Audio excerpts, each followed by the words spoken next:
Bienvenidos al debate en Razón de Estado. En esta ocasión nos acompañan Luis Miguel Reyes, José Echeverría y Dafne Posadas para este primer debate del año 2020. Vamos a hacer un balance de varios temas que van a marcar de alguna forma el primer trimestre del año o el primer semestre del año. El primero de ellos que me gustaría comentar con ustedes, que quizás haya pasado inadvertido para la audiencia, es una sentencia que emitió la Corte de Constitucionalidad el 26 de diciembre, cuando estábamos todos en plenas fiestas navideñas, donde nadie presta atención a las noticias. La Corte resolvió un amparo que había planteado el Ministerio Público en contra de aquella decisión de la Corte Suprema de Justicia de no tramitar el antejuicio, ustedes recordarán, contra Sandra Torres y varios diputados de la UNE por un caso de financiamiento electoral. Entonces, José, esta sentencia básicamente lo que está diciendo es, miren, ese delito de recibir dinero y no registrarlo, que cometen los políticos cuando se les financia sus campañas, pues como cambió el delito en 2018 ya no aplica y probablemente Sandra Torres y los demás imputados de la UNE pues no tengan mucha responsabilidad y por eso no se tramitó la inmunidad. ¿Qué implicaciones puede tener esto, José, tomando en cuenta que hay varios casos contra varios políticos por recibir financiamiento y no registrarlo?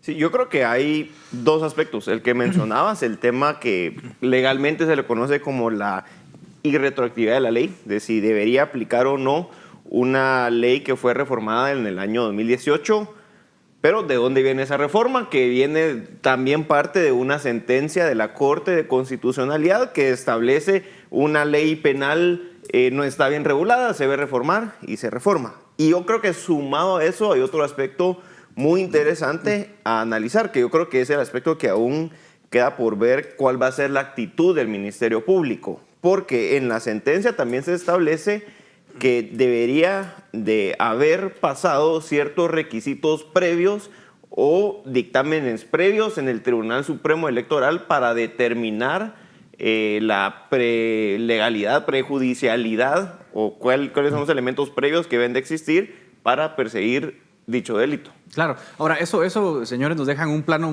muy delicado, ¿no? Primero porque el delito realmente, bueno, es un tema de abogados y nos vamos a meter a eso, pero en segundo lugar, le está diciendo al Ministerio Público, usted no puede perseguir financiamiento electoral si no hay un dictamen contable del Tribunal Supremo Electoral, pero seamos honestos, en la vida real, cuando un narcotraficante le da dinero a un partido político, no va a venir el Tribunal Supremo Electoral a decir, mire, hay un narcotraficante, le dio 100 quetzales. O sea, eso es precisamente el problema. ¿No? Digamos, aquí lo que se quería evitar son todas esas cosas que se pasan por debajo del Tribunal Supremo Electoral. Cuando se toma esta decisión de parte de la Corte de Constitucionalidad, lo que se está haciendo es precisamente dando, de cierta forma, dando impunidad. Y a mí lo que me preocupa es que esto se suma a una serie de acciones de diferentes actores. Por ejemplo, la reforma al Código Penal del año pasado, que entra en vigencia este año, ¿verdad? Por ejemplo, también ya había habido anteriormente un cambio a el tema de financiamiento electoral. Entonces, digamos, se tuvo una idea de castigar esta actitud o esta actividad ilícita y se fue, de cierta forma, bajando las penas, reduciendo la forma como se podía castigar, que estaba bien. Digamos, hubo algunas cosas que fueron positivas, como por ejemplo distinguir entre financiamiento ilícito y entre financiamiento no registrado. Esto era necesario, reducir las penas era necesario porque eran excesivas, pero ahora lo que estamos viendo es que ya no va a haber un castigo. Entonces, al final regresamos casi que al punto cero. No era un castigo hacia atrás, ¿verdad? No, digamos, castigo hacia de hoy atrás. en adelante probablemente sí, pero hacia atrás no, y eso es quizás un problema, porque cuando la Corte dijo, miren, reformen las penas, dijo, miren, las penas son muy altas.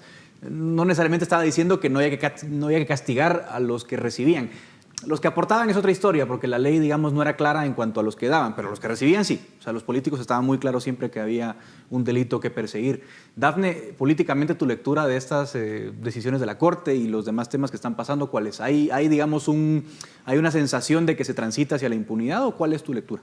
Mi sensación es que precisamente se transita hacia la impunidad si no se tipifican de manera adecuada estos delitos, pero más allá de eso me parece que el problema real gira en torno a la institución del Tribunal Supremo Electoral. El problema real es que no tenemos una institución electoral que sea verdaderamente suprema, pero además de eso no tenemos un sistema electoral que sea transparente al 100%, y eso es uno de los problemas que tiene nuestro país, y es que el sistema electoral es la puerta de entrada para todo el sistema político de nuestro país, y si no tenemos mecanismos adecuados a través de los cuales escogemos a nuestras autoridades, autoridades mecanismos adecuados a través de los cuales determinamos la confianza que podemos tener entre los partidos, entonces probablemente no vamos a tener un buen sistema político. Eso es un buen punto el que toca Dafne, perdón que te interrumpa Luismi, pero vamos a hablar de otro tema que ya Dafne mete a la mesa.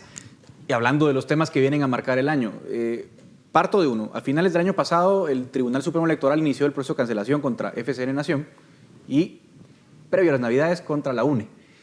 Partidos, digamos, especialmente la UNE, importantes. Y ahora, en enero, justamente entramos en el proceso de designación del Tribunal Supremo Electoral futuro. Entonces, se van a elegir en el Colegio de Abogados los representantes, luego se va a montar la comisión de postulación y este Congreso va a nombrar un nuevo Tribunal Supremo Electoral.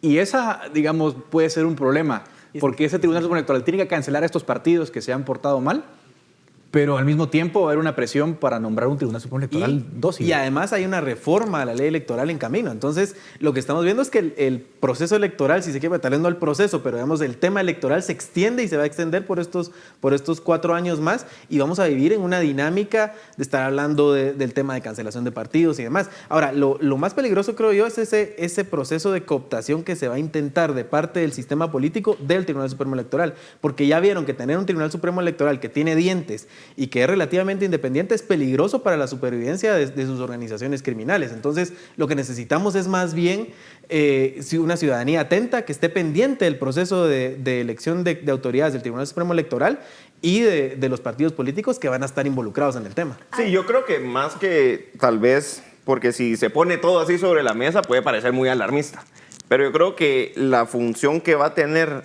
la comisión de postulación en hacer ese filtro y elección de los posibles candidatos a ser magistrados del Tribunal Supremo Electoral va a ser clave, y también cuál va a ser la dinámica de los distintos actores políticos y sociales que pueden estar alrededor de esta comisión de postulación. Yo creo que ese momento y ese proceso va a ser clave para determinar qué cantidad o qué calidad vamos a tener. Pero lo que hemos visto, Congreso, José, en la práctica es que las comisiones de postulación son entidades altamente cooptables. O sea, desde ahí empieza la cooptación. Entonces, claro, pero ese es el sistema que hay. Es el sistema que hay y que va a pasar. Yo no estoy de acuerdo, pero el punto es que, digamos, tampoco no podemos decir, no seamos muy alarmistas, porque de hecho sí estamos frente a ese problema. Lo estamos viendo con la elección de la Corte Suprema de Justicia y las otras salas, ¿verdad? Entonces, hay un problema real con las comisiones de postulación. No podemos dejar de verlo. Que en comisión de postulación de Corte Suprema de Justicia, quienes van a decidir la mayoritariamente parte de los futuros magistrados es la UNE, que tiene mayoría en el Congreso. Y en el filtro, el Colegio de Abogados, los propios jueces. Y lo mismo. Dafne, tu lectura de esta elección del Tribunal Supremo Electoral. El Tribunal Supremo Electoral tiene una tarea titánica, que es establecer un nuevo código legal de la ley electoral y de partidos políticos con la Comisión de Actualización y Modernización Electoral, y es un proceso que involucra a la ciudadanía. De hecho, hay 59 propuestas de diferentes tanques de pensamiento, organizaciones de sociedad civil, y ese es un proceso que tenemos que estar atentos porque, como decía hace un momento, el sistema electoral es la puerta de entrada para todo el sistema político, y si no tenemos establecido reglas claras, reglas que nos permitan tener un juego más o menos transparente y adecuado que beneficie a los ciudadanos, no vamos a tener autoridades políticas que verdaderamente nos representen. Entonces, hay que prestarle mucha atención a este proceso de modificación y reforma de la ley electoral y de partidos políticos, porque anteriormente lo que hicieron fue presentarnos un monstruo que era un Frankenstein prácticamente, que no nos benefició a los ciudadanos. Y yo creo que en ese aspecto también va a valer la pena también determinar cuál es o cuál debería ser la función de esta comisión de actualización y modernización, que yo creo que los primeros pasos debería ser revisar el proceso electoral que recién acaba de terminar y la aplicación de la ley que acaban de tener, porque recibir propuestas y intentar promover que antes de que se termine el periodo de los magistrados actuales del Tribunal Supremo Electoral, para decir que se promovió y que se propuso una ley electoral, va a ser lo que mencionaba Dafne, un poco de un Frankenstein, un poco de cada cosa, y yo creo que debería estar más enfocada a revisar tanto como las actitudes de los propios autoridades del Tribunal Supremo Electoral en este proceso electoral, así como la legislación en su aplicación en el proceso electoral como tal. Yo creo que ese enfoque de qué va a hacer la comisión va a ser necesario para saber cuál va a ser el resultado y la A mí lo conclusión que de me la misma. preocupa de todo este proceso es que en este chirmol de propuestas que tenemos, porque lo que tenemos es propuestas que van tan radicales desde dejemos cuotas, solo financiamiento público, hasta propuestas que son más mesuradas, digamos, hay de todos colores. Pero el problema real es que el incentivo para el sistema político ahorita es quitarle poder al Tribunal Supremo Electoral. Es poder tener un sistema electoral que sea más amable con todos esos delitos y esos problemas, esos vicios del proceso electoral. Entonces, hay que ver qué hacen los diputados. Y también lo que pasa es que esto va a pasar en un Congreso altamente fragmentado, un Congreso con 19 bancadas, en donde va a ser difícil tener algún consenso y donde tenemos un montón de fuerzas políticas que se mueven de formas extrañas. Una narcobancada, un partido acusado también de recibir dinero del narcotráfico como es la UNE. Entonces, todos estos problemas van a poner realmente el dedo sobre el proceso de actualización de la ley electoral o de modernización de la ley ahí electoral. yo identifico dos temas que esos deberían ser importantes. Por ejemplo, estamos hablando de financiamiento irregular de los partidos, que se han burlado de la ley todo el tiempo los partidos, la propia UNE principalmente. Lo hicieron en el proceso que vimos Sí, el año pasado. O sea, te están acusados partidos importantes como la UNE en el Congreso, el FCN y otros más, ¿no? La propia UCN, etcétera. Y lo que tenemos es que cuando vemos el proceso de cancelación puede durar años. O sea, por ejemplo, el de la UNE, el FCN, entre todo la, digamos, sustanciación del proceso, los amparos, las apelaciones de los amparos, pueden ser 4 años en los cuales no se cancelan los partidos. Entonces, también habría que trabajar, pienso yo, no sé qué piensan ustedes, en darle un poco más de autonomía y dientes al Tribunal Supremo Electoral. Y por otro lado, quizás discutir variables que abran un poco más la competencia. No sé si ustedes ven otro aspecto. Yo estoy muy de acuerdo contigo, Edgar. Me parece que el Tribunal Supremo Electoral tiene una palabra en su nombre que es supremo. Y actualmente no es un Tribunal Supremo Electoral porque está limitado por diferentes actores políticos y entonces realmente no puede garantizar que el proceso electoral se lleve de manera armoniosa porque no tienen la autoridad para hacerlo. En la medida en la que nosotros proporcionemos una mayor autoridad y una mayor capacidad al Tribunal Supremo de autonomía, realmente esa es la palabra, autonomía, al Tribunal Supremo Electoral para administrar los temas electorales, es probable que tengamos un proceso electoral más exitoso.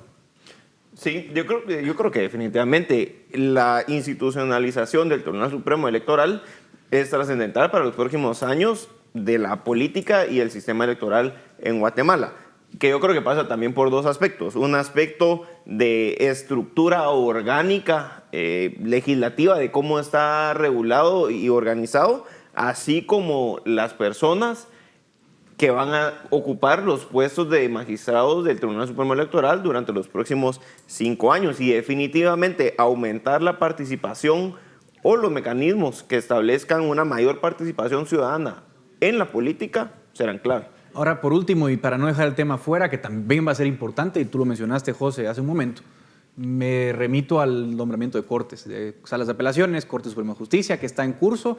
Hubo un gran lío porque no se evaluó los jueces y ahora que vemos la evaluación, todo el mundo tiene 90, 98, 100 puntos. Es decir, hay casi un... Creo que hay un juez que tiene 50. Hay un juez que tiene 50, pero o sea, los los miembros del Consejo de la Carrera tienen 99, 98, 95. Es decir, al final parece que es una pantomima, que igual se han salido con la suya, que no ha habido una evaluación real. Y parece ser que no cambiará mucho el resultado final. Luis, ¿qué podemos esperar de esta elección de Cortes? El problema, lo que se ve ahí es que el sistema se está adaptando para poder cumplir con las formalidades que se exigían, que digamos esto era más o menos esperable. Lo que hay es poca atención de parte de sociedad civil. Creo que, digamos, también pasó en el periodo, ¿no? Pasó en el periodo de vacaciones, entonces están como empezando a recuperar. Y el problema es que también viene un cambio de gobierno, tenemos los temas electorales, entonces todo esto se está mezclando y la gente no ha puesto todavía la suficiente atención. Creo que lo que veremos es un proceso que va a caminar de forma un poco más lenta y definitivamente esperamos que este año podamos tener nuevas cortes. Ahora el problema es la calidad de esas cortes y lo que se ve es que no va a haber nada nuevo. Dafne, José, ¿qué expectativa tienen de este proceso de designación de cortes? Mira, yo creo que este proceso, lamentablemente, para calificarlo, creo que es un proceso mediocre. Desde inicio a cómo ha estado, cómo se ha manejado, la prolongación y si es justificable o no la prolongación cuando vemos la calificación, etcétera, etcétera. Pero yo creo que sí hay un punto importante que como sociedad evolutiva deberíamos de empezar a ver es cuáles son esos elementos negativos en la elección de Cortes que se deben de cambiar. Y yo creo que aquí también hay una oportunidad para el próximo presidente de la República de decir, este es un problema de país, que hay que solucionarlo, que hay que proponer una solución y hay que impulsarlo y estudiarlo. Y cosas básicas de cada cuánto se cambian, cómo se nombran. Pero estamos hablando de una reforma a la Constitución, José. Sí. Yo también estoy de acuerdo contigo, sí. Dafne. Yo creo, desde mi punto de vista, el Estado tiene dos funciones fundamentales: garantizar seguridad y justicia.